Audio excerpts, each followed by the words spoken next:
कुछ चीज़ें ऐसी भी होती हैं कि जब तक कैमरा में कैद ना हो जाए तब तक कोई विश्वास नहीं करता। तो कुछ चीज़ें आज वैसा ही कैप्चर हो गया है कैमरा में, तो आप सब देखेंगे खुद अपने आंखों से।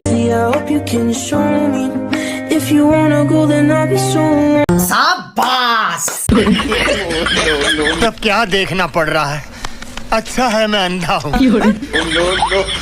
अभी तो पूरी क्लाइमैक्स बाकी है। बुलाओ जिसको नाचना है नचाओ, मेरे साथ लगाओ, ये कर।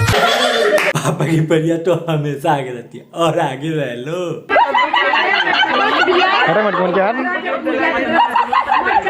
इस प्रकार तो पहली बार जगह देखने को मिला।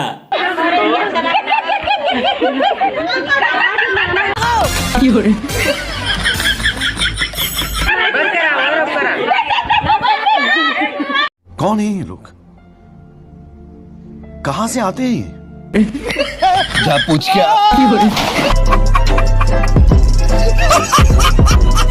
अब अगर ये तुम लोग को वीडियो पसंद आया तो उम्मीद करते हैं 5,10,000 लाइक्स के लिए। कंप्लीट तो ऐसे भी नहीं होने वाला, लेकिन बोलने में क्या जा रहा है। अगर तुम नए हो तो जो लाल वाला बटन है उस पर बेफालतू चुम्मिया दो या उसे आंख मारो, मुझे नहीं पता, बस उस पर कैसे भी क्लिक हो जाना चाहिए ताकि मेरा अगला न्यू वीडियो आने से पहले आप सबको मिल जाए। आप सब मेरे अगले वीडियो का वेट करिए, मैं बहुत ही जल्दी आप सबके लिए एक बार फनी और एंटरटेनमेंट वीडियो लेके आऊँगा। अभी फिलहाल के लिए बाय बाय।